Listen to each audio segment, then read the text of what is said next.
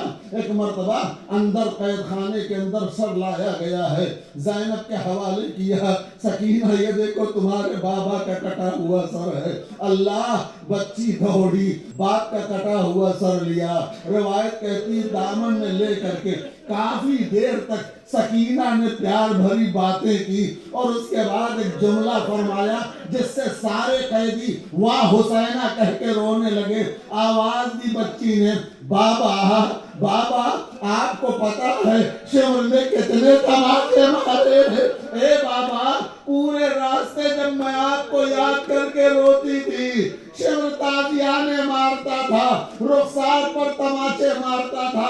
اے بابا میرا رخسار دیکھو نیل پڑ گیا ہے, تماچوں کے نشان دکھائی دے رہے ہیں. یہ کہہ کے سکینہ روتی رہی. ایک مرتبہ روتے روتے سکینہ کی آواز رکی. بیویاں سمجھی شاید بچی تھک کے سو گئی ہے, شاید بچی تھک کے سو گئی ہے. تھوڑی دیر کے بعد جناب زینب کبریٰ آگے بڑھی, سکینہ اٹھو بیٹا, سکینہ اٹھو بیٹا, اے میری لال سکینہ اٹھو. ایک مرتبہ جب کوئی بدن میں حرکت نہ ہوئی تو جناب زینب سید سجاد کے پاس ہے, اے میرے لال سجاد ذرا آ کے دیکھو سکینہ کو کیا ہو گیا ہے. سکینہ کچھ بول نہیں رہی ہے. عابد بیمار ہتھکڑی کو سنبھالے ہوئے بہن کے پاس آئے, ایک مرتبہ بازو ہلایا, سکینہ سجاد بلا رہا ہے. جب دیکھا بدن میں حرکت نہ ملی, سر سینہ پیٹا, اے پھوپھی اماں سکینہ ہمیں چھوڑ کے چلی گئی, حسین پر رونے والی سکینہ اب اس دنیا میں نہیں رہی.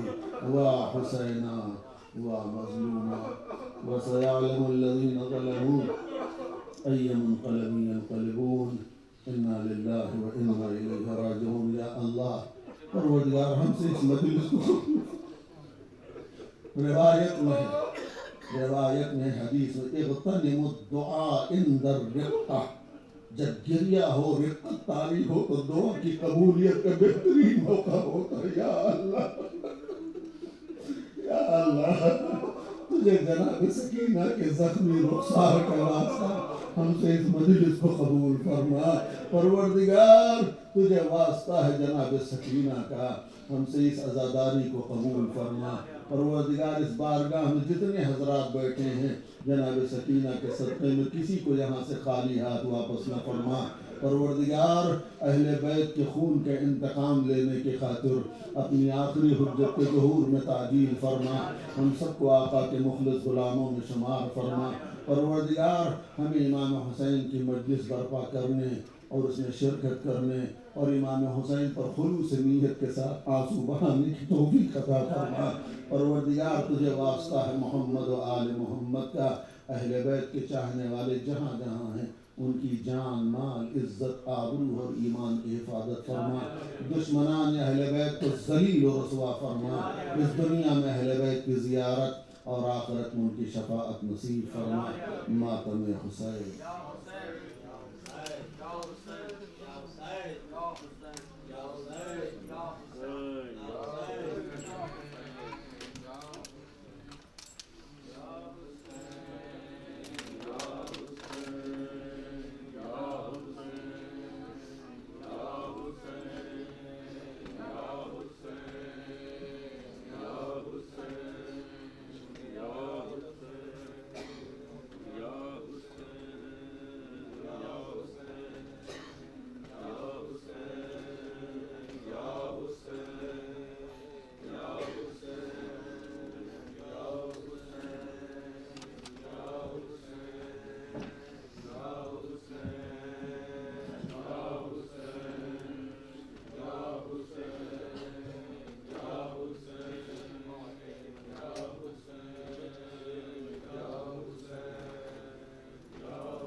حسین یا حسین یا حسین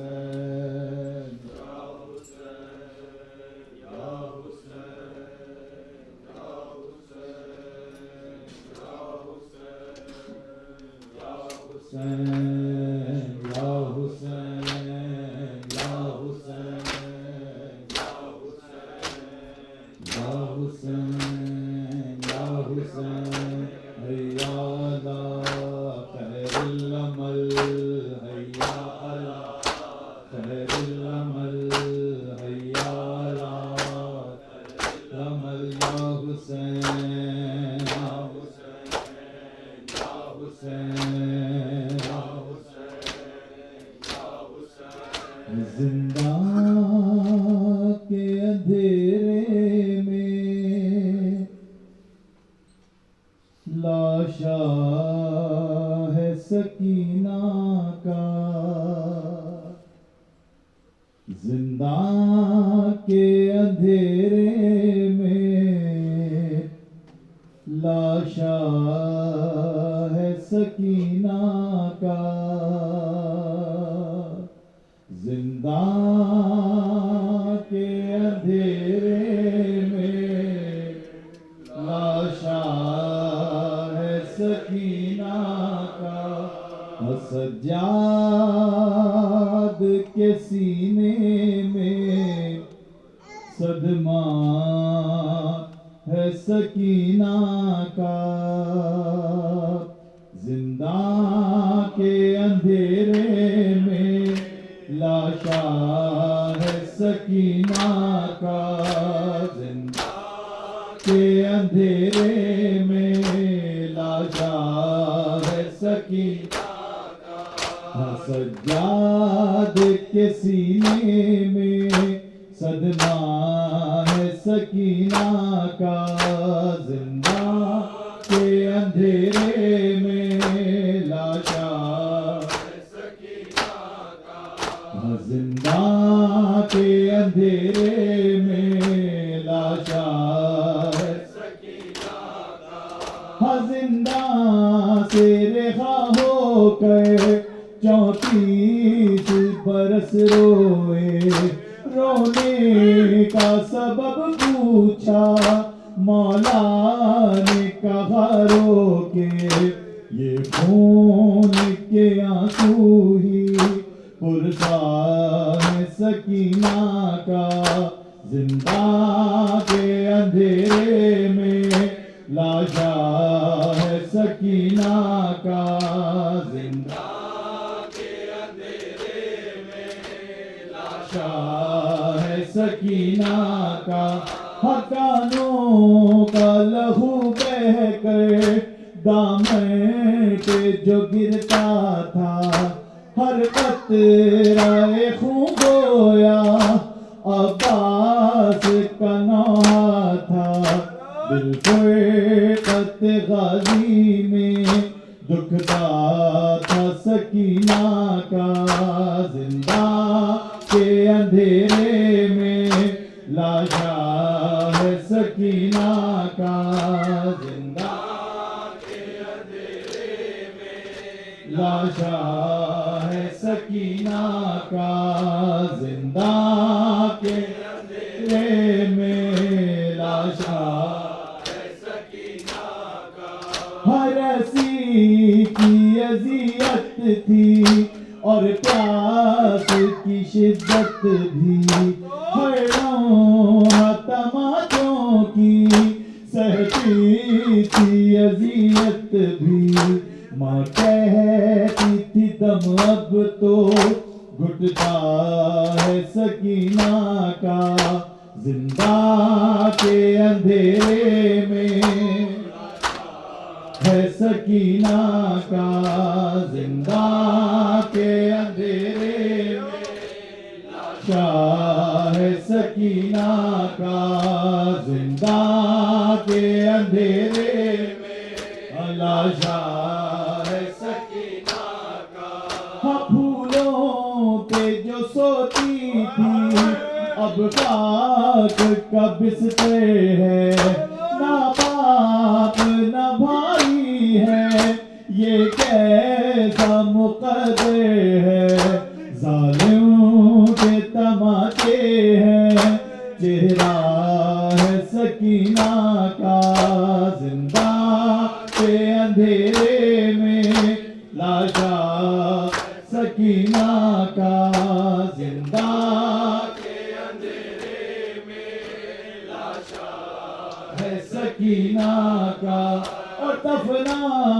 دیا کوئٹے میں بچی کے جنازے کو یہ بات ہی کافی تھی سجاد کے رونے کو اب قید قیامت تک لاشا ہے سکینہ کا زندہ کے اندھیرے میں لاشا ہے سکینہ کا زندہ کے اندھیرے میں لاشا ہے سکینہ کا زندہ کے اندھیرے میں لاشا ہے سکینہ کا جب ہو تیرے گھر کو سب اہل حرم آئے صغرا کے سوالوں پر دل درد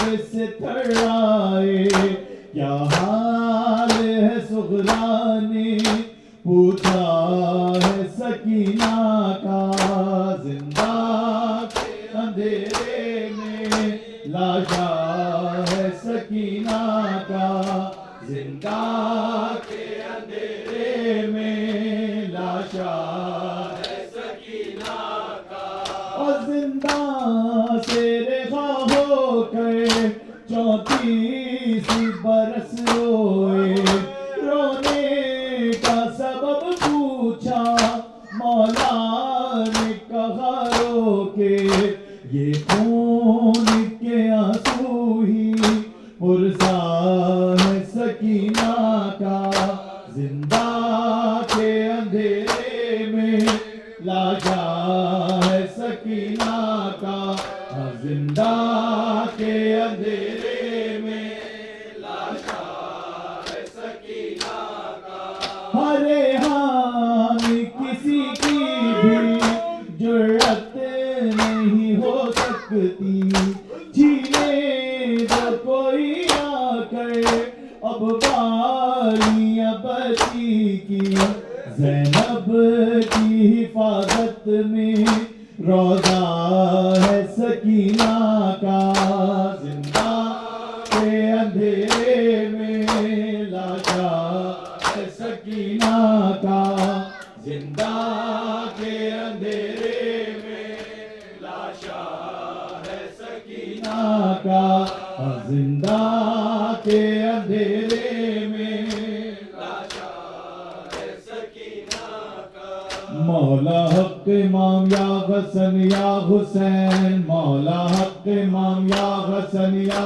حسین یا حسین یا حسین یا حسین حسین اور شبیر کی وہ لاڈلی شبیر کی وہ لاڈلی سینے پہ جو شاہ کے پلی سینے پہ جو شاہ کے پلی جس کی ابا بن میں جلی جس کی ابا بن میں جلی منہ پر تماچوں کے نشان مولا حق امام یا حسن حسین حق امام یا حسن حسین یا حسین یا حسین یا حسین وہ عابد بیمار تھا وہ عابد بیمار تھا چلنے سے جو لاچار تھا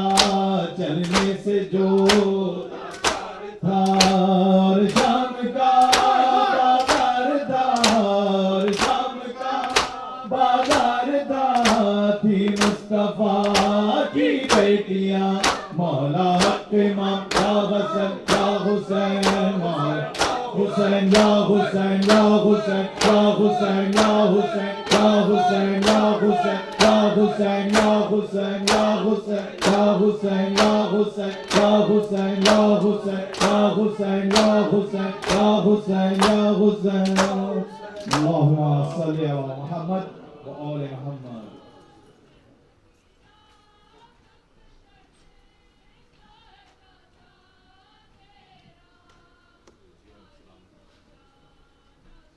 السلام عليك يا رسول الله، السلام عليك يا نبي الله، السلام عليك يا فاطمة الزهراء سيدتي نساء العالمين، السلام عليك يا أمير المؤمنين يا علي بن أبي طالب، السلام عليك يا حسن بن علي المجتبى، السلام عليك يا أبا عبد الله وعلى الأرواح التي حلت بفنائك، عليك مني سلام الله أبدا ما بقيت وبقي الليل والنهار، ولا جعله الله آخر العهد مني لزيارتكم.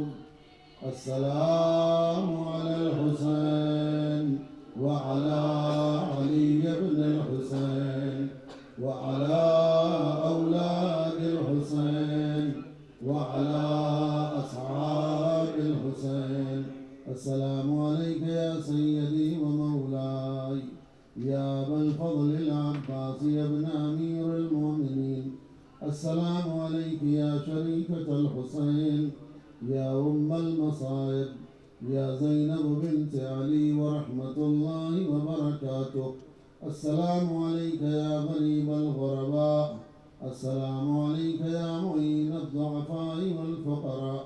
السلطان يا أبا الحسن يا علي بن موسى الرضا ورحمة الله وبركاته. السلام عليك يا صاحب العصر والزمان، السلام عليك يا خليفة الرحمن، السلام عليك يا شريك القرآن، السلام عليك يا إمام زماننا هذا، عجل الله تعالى فرجك وسهل الله